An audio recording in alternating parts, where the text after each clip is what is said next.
Hello, I am Scary Sis. And I am Scary Bro. And we are The Scary Sibs.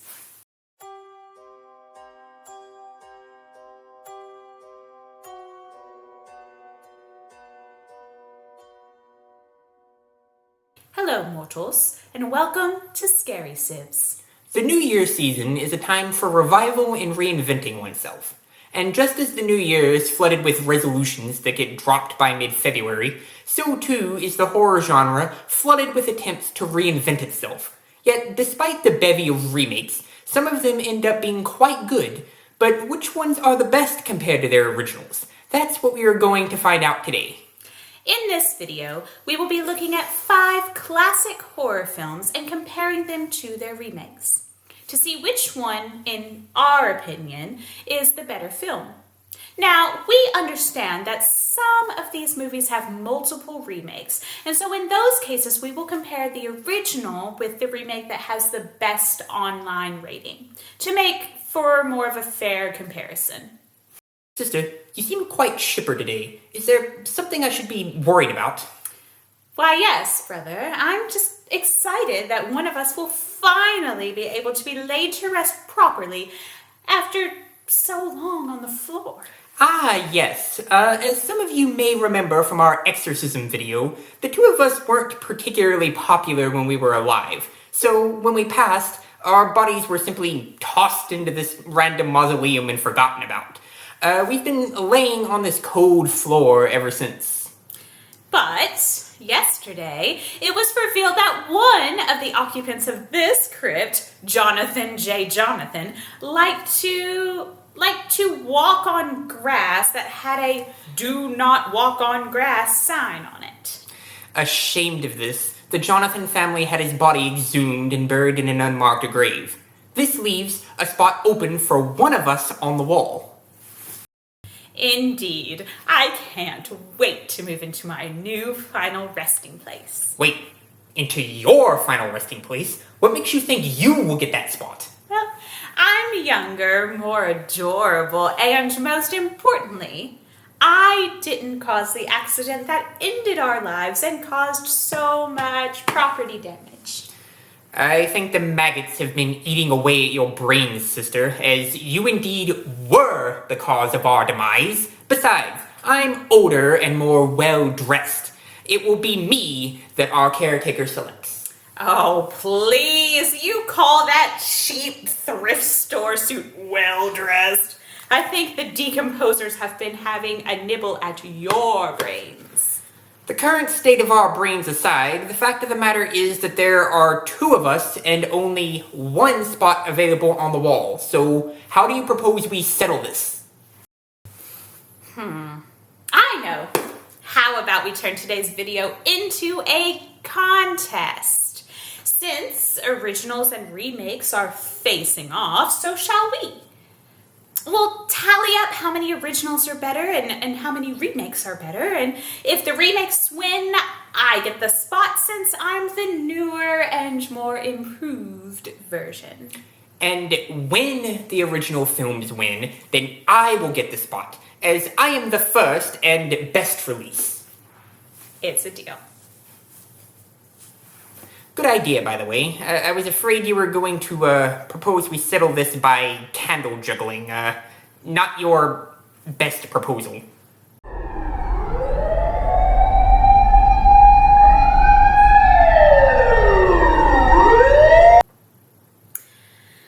Yes, well, let's not relive that delightful experience and instead get started with our face-off.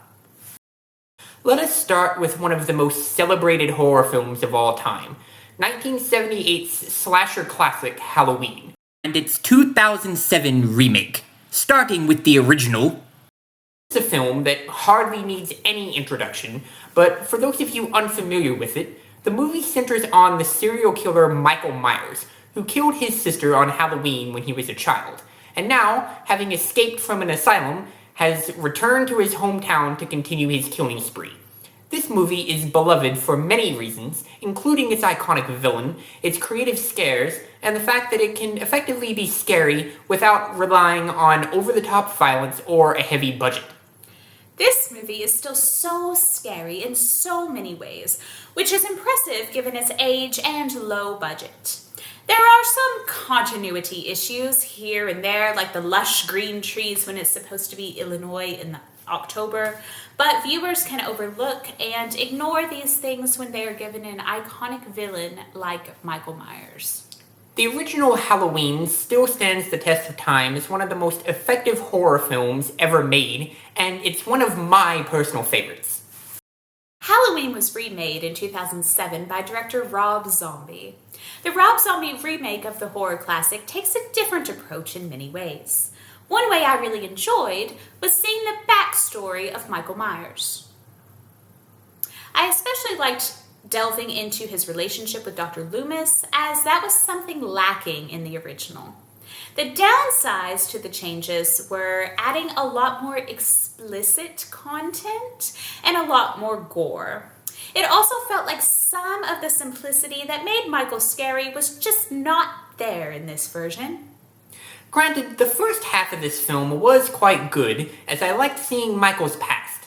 Sadly, when it actually became a remake of the first Halloween is when the movie begins to falter. It lacks the subtlety and good writing in the original. None of the characters are remotely likable, meaning you don't care when they're killed off. Also, Michael Myers is supposed to be a bit like a phantom, stalking from the shadows and slipping into your house unnoticed. Here, he's more like a rampaging gorilla, kicking your door in and bashing your head against the wall in gory fashion. That just isn't Michael Myers. Overall, this film was decent, but it wasn't what people want from Halloween. And starting this contest off ever so delightfully in my favor, the original wins by a landslide. Next up, we will be discussing Carrie and its remake. The original Carrie is a 1976 film based on the Stephen King story of the same name that centers around a teenage girl named Carrie White, who grows up as an outsider that has to deal with school bullies and her abusive, religious zealot mother. However, unbeknownst to all around her, Carrie possesses strong telekinetic powers, the full force of which becomes unleashed one night when bullies push her too far.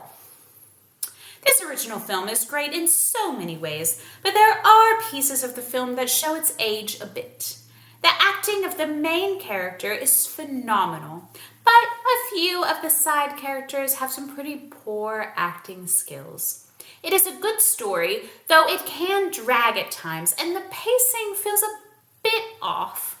Altogether, this is a very good movie and will make you think twice about who you pick on.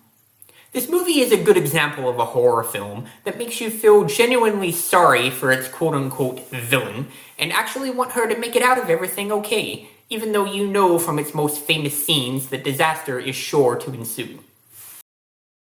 A very accurate remake 37 years later, the remake of Carrie follows the same story about a girl named Carrie White who is a high schooler being raised by a very religious single mother. When an incident in gym class occurs involving Carrie and some other girls, the girls react in varying manners. Some seek revenge on Carrie, and some pity her and seek to make things up to her. The revenge scheme backfires as they all discover all too well what Carrie is capable of. I must say that I should give this remake credit for its strong acting, which I find better than the original, as well as fleshing out Carrie herself and making her more sympathetic. Not that she wasn't in the original, but in this one we get to know her more and really feel for her when she's tormented. However, there are some things that drag the remake down. For example, I don't feel as though the bullies were as fleshed out this time around. They tend to fade into the background at times and feel like less of a threat. Also, in this version, Carrie's rampage feels more out of the blue, as it seems like she has more control this time around and just suddenly turns evil. Whereas in the original, it felt more like an emotional breakdown that she wasn't fully aware of, which is more believable, honestly. This is a very strong remake and stays very true to the original, making it something that older generations and newer generations can both love. This one was so close, as they were both great movies, but in this case, the original won by just a hair. Well, That's 2 in a row for the originals. It seems that I will be the one to claim the open crypt, sister. Don't get overconfident, brother. This video isn't over yet. I will claim the crypt, and deservingly so. Ha, ha, and most importantly, ha. I deserve the spot, as I did not cause our deaths, unlike you. Must we have this argument again? Wasn't it the candle juggling that caused our death?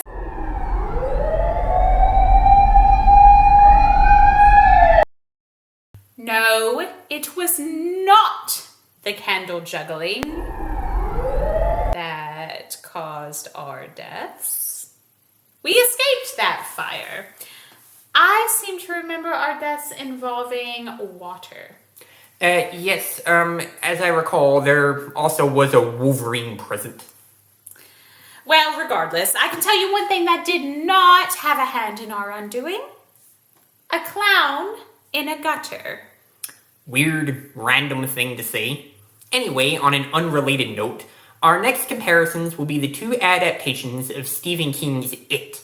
Now, It is an interesting case in that the remake is 2 separate movies, and the original is not in fact a movie, but rather a mini-series. However, there are 2 episodes, and each is 90 minutes long, essentially making them 2 movies, so we consider it a fair comparison.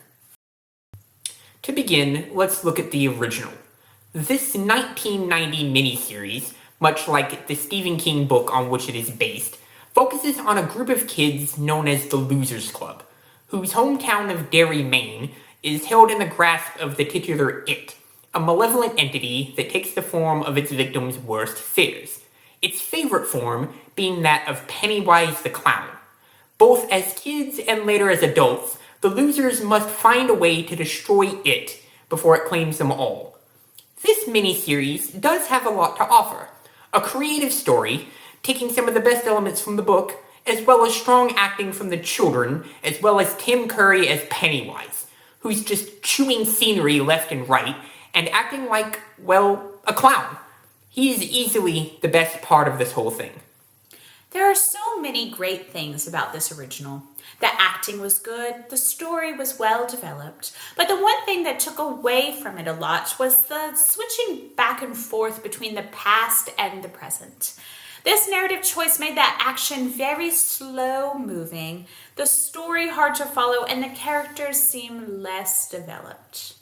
This miniseries may lack character development or scares, but it makes up for it with strong acting and an excellent Pennywise, and has a lot to offer Stephen King fans.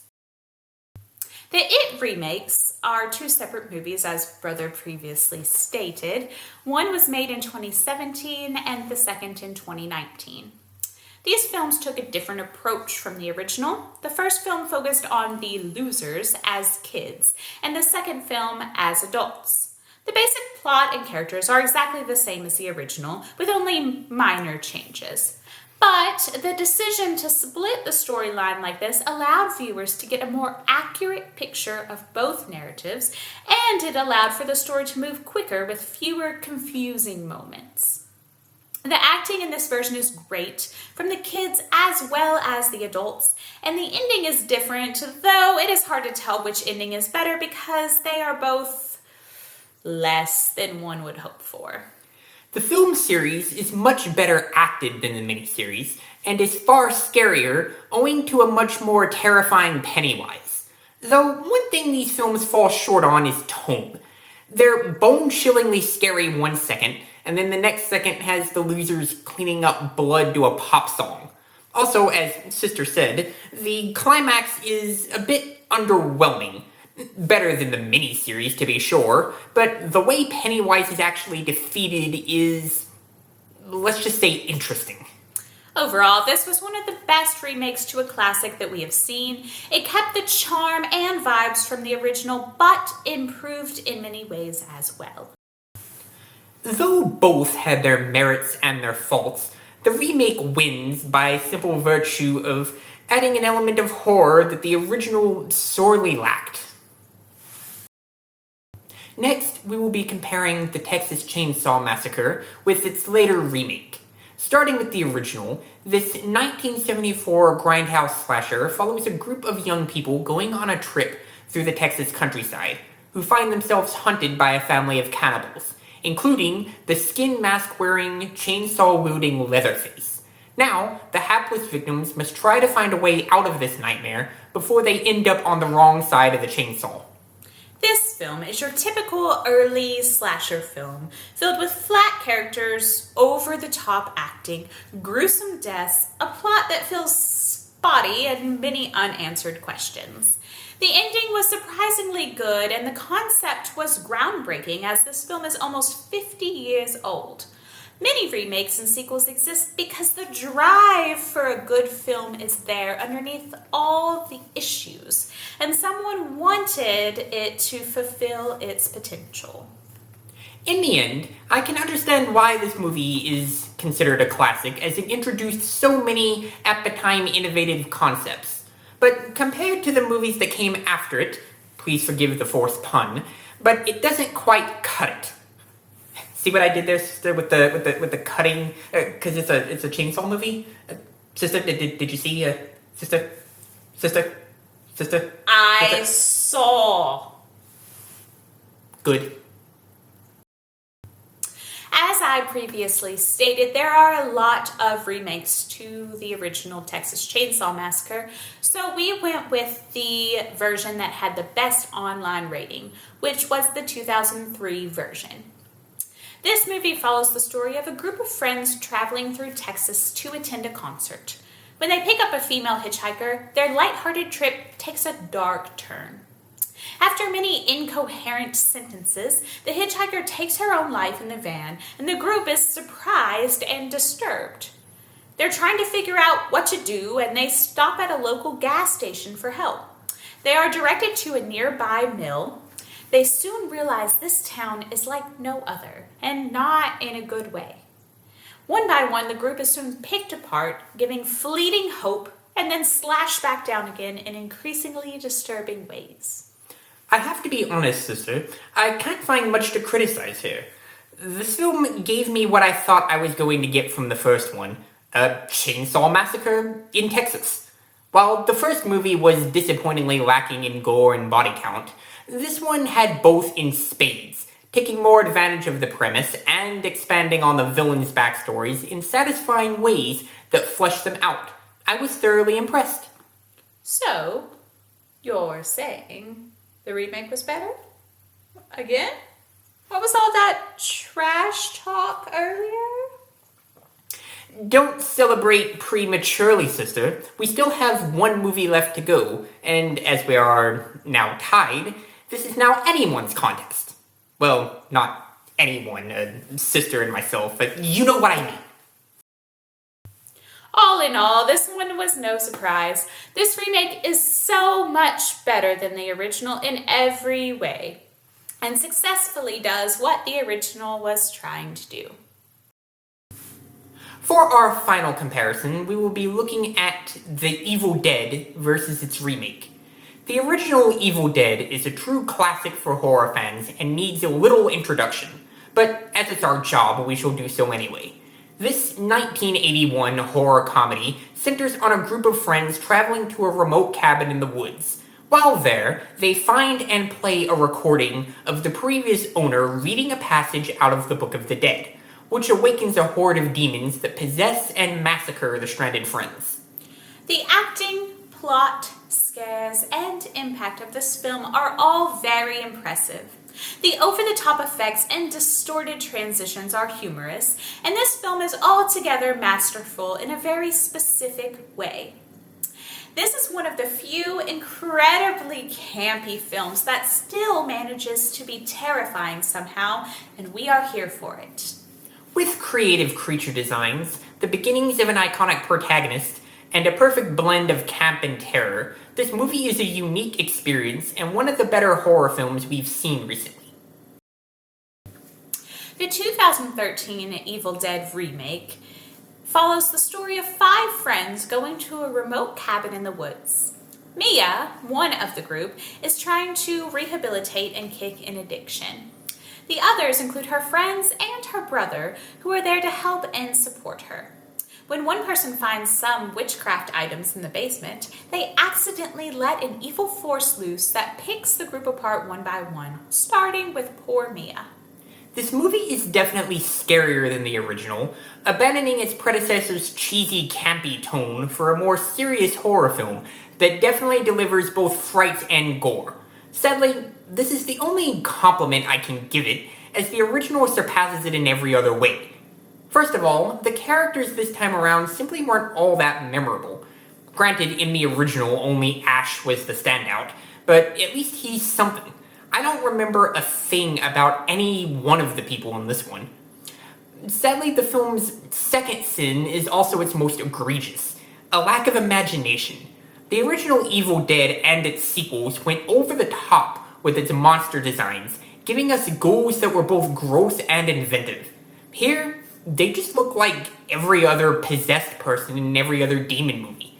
This is most felt in the climax, when we're introduced to this horrifying master demon that's been built up the entire movie. But when it arrives, it just looks like a person. Come on, you're Evil Dead. You can do better than that. Don't get us wrong. This movie is scary. Like, really scary. Which takes a lot for us to say. But that is the only thing memorable about this film.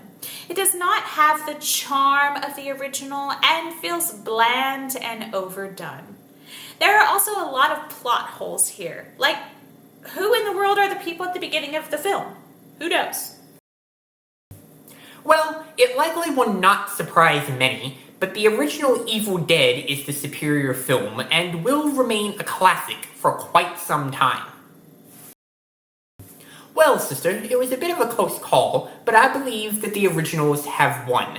More proof that sometimes you cannot improve on an already grand idea, and more proof that I am deserving of that spot on the wall. It's not fair. You hear that? That's the sound of no one caring. Hold on, let me go see if I can find someone who cares. No one out here in the graveyard. No one at the candle juggling house, which is still on fire. Someone should probably address that. Nice durable wood though. No one down here. No one up here. Hey, you! Get out of here! Sorry.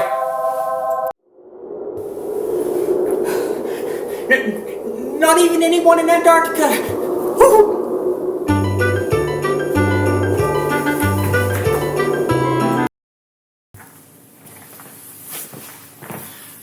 Now then, you see, no one cares. I won fair and square. Now, if you'll excuse me, I will claim my new resting place.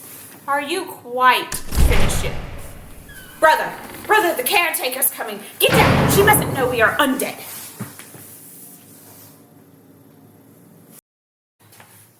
Ugh. God, why are these two here? I hate them. I would have just thrown them out in the ditch or something. Why are we wasting space with these things? Ugh. All right, Mr. Bubbles, let's check out your new home. We have an empty tomb right over here. Oh, may you rest in fishy heaven and get all the fish treats that your heart desires.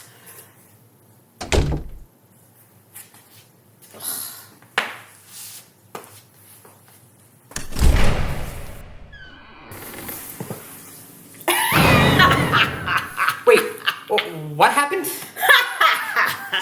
Oh, dearest brother, it looks like neither one of us will be moving out anytime soon. I lost my spot to a goldfish? Ah, well, that's afterlife. Well, congratulations on winning anyways. Looks like the remakes had a strong fight, but in the end, the originals prevailed. Do you agree? Do you have any other originals versus remakes that you would like for us to discuss? Let us know in the comments. Thank you for watching, and we will see you next time. Until then, I am Scary Bro. And I am Scary Sis. And we are the Scary Sibs. I hate laying on this floor. I know. I want my crypt. Maybe next time.